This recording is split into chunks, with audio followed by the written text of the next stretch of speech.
মাশাআল্লাহ, অসংখ্য ধন্যবাদ।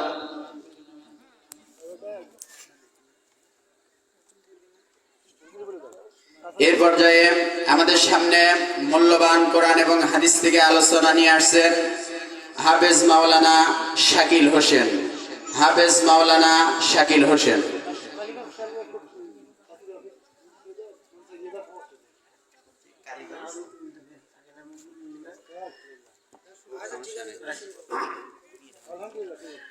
السلام عليكم ورحمة الله وبركاته.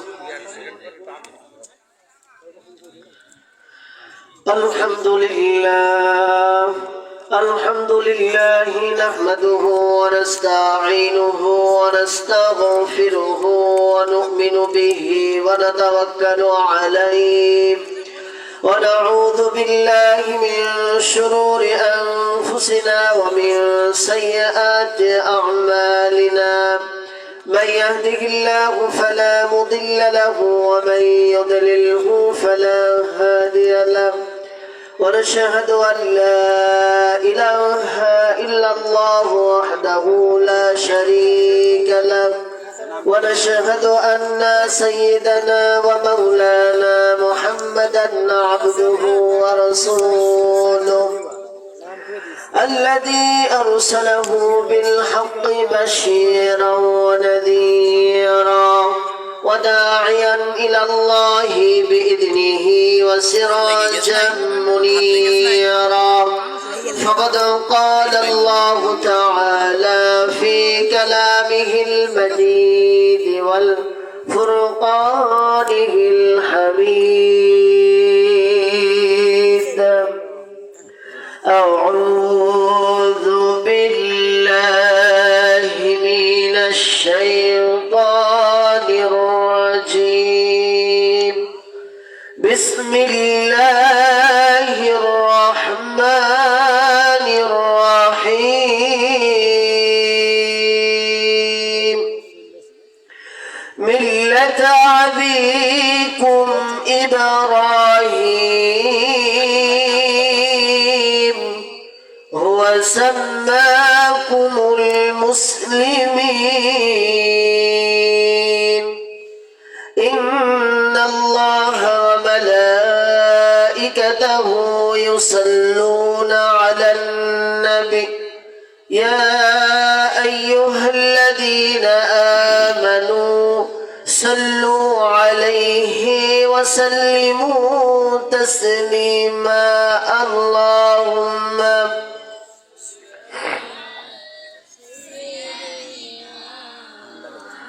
لنا محمد وعلى آل سيدنا مولانا محمد. الحمد لله.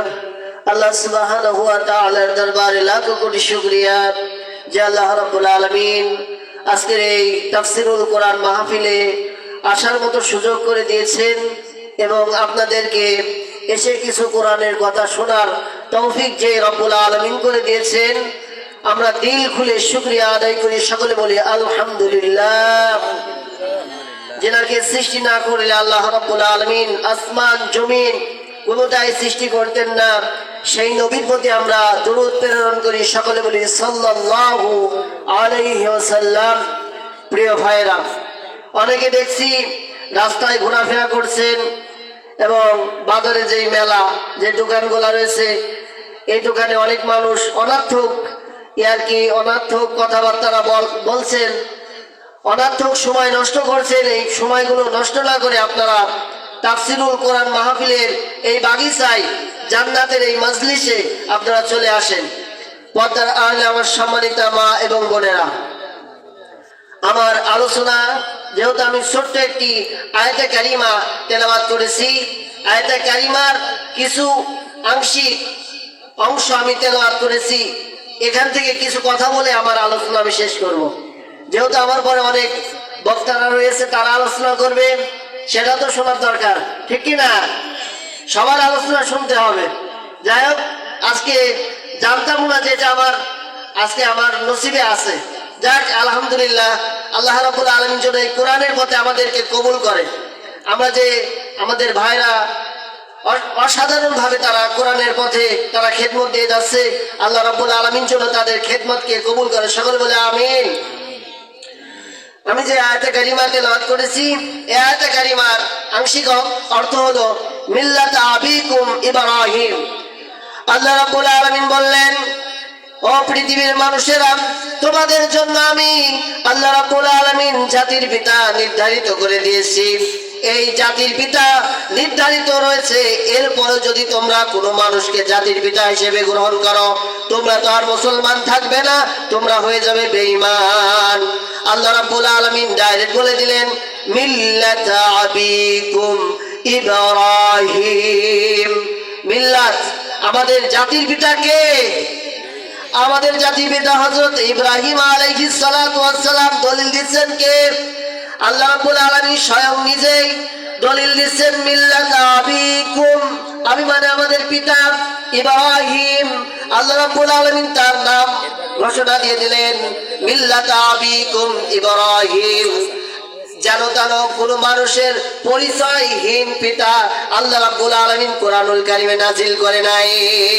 আমরা যদি প্রশ্ন করি আমাদের জাতির পিতা কাদের জন্য জাতির পিতা হয়েছে, কোরআন বলছেন হুয়া সাম্মাকুমুল মুসলিমিন, মুসলিম জাহানের পিতা, ঠিক কি না? মুসলিম জাহানের পিতা, মুসলিম ব্যতীত অন্য কোন মানুষের পিতা নয়, ঠিক কি না? আমরা বিশ্বাস করি এই দুনিয়ার যারা আলতু ফালতু এরা হলো আমাদের জাতির পিতা, একটার পর একটা আমরা বিশ্বাস করি। আমি বলতে চাই যে জাতির পিতা কে? একজন, আল্লাহ রাব্বুল আলামিন সিলেক্ট করে দিয়েছেন কে? আমাদের জাতির পিতা কে? হযরত ইব্রাহিম আলাইহিস সালাতু ওয়াস সালাম।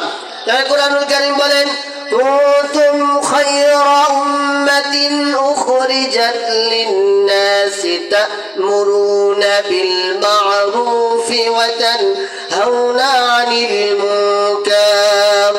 আল্লাহ রাব্বুল আলামিন বললেন তোমরা পৃথিবীতে সৎ কাজ করো এবং সৎ কাজের আদেশ করো।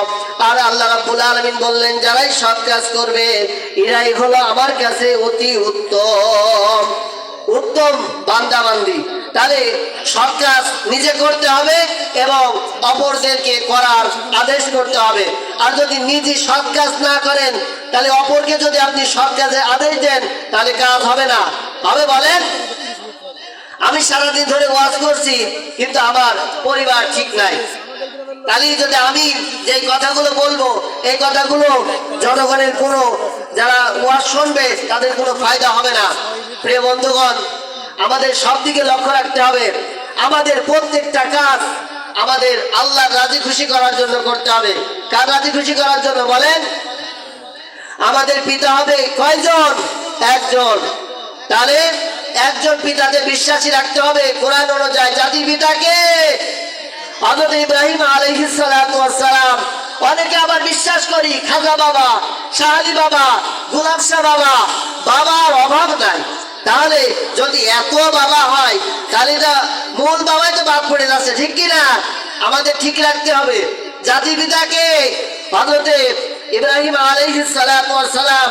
প্রিয় বন্ধুগণ, বুঝাচ্ছিলাম ছোট একটি আয়াতে কারিমার কিছু অংশ কথা বলার জন্য। মিল্লাত আবিকুম ইব্রাহিম ওয়া সাম্মাকুমুল মুসলিমিন, কথাগুলো এর ভিতরে অনেক ভুল ভ্রান্তি থাকতে পারে, আপনারা ক্ষমা দৃষ্টিকে নেবেন এবং আমার জন্য দোয়া করবেন যাতে আল্লাহ রাব্বুল আলামিন কোরআনের পথে ইস্তেকামাত থাকার তৌফিক দান করেন। সকলে আমার জন্য দোয়া করবেন এবং আমার পরে যারা কথা বলবে তাদের জন্য দোয়া করবেন যাতে তারা জাতি মানে পরবর্তী তারা জাতির একটা ভবিষ্যৎ হতে পারে, জাতির একটা রাহবার হতে পারে। আমাদের জন্য দোয়া করবেন আল্লাহ রাব্বুল আলামিন যেন আমাদের সবাইকে দ্বীনের পথে কবুল করেন এবং আজকের এই মাহফিল যেন কাল কিয়ামতের ময়দানে আমাদের জন্য নাজাতের জারিয়া হয়ে যায়। আমার জন্য দোয়া করবেন। আর বিশেষ করে সবাই সবার জন্য দোয়া করবেন। এই কথা বলে আমার কথা শেষ করছি। আল্লাহ হাফেজ।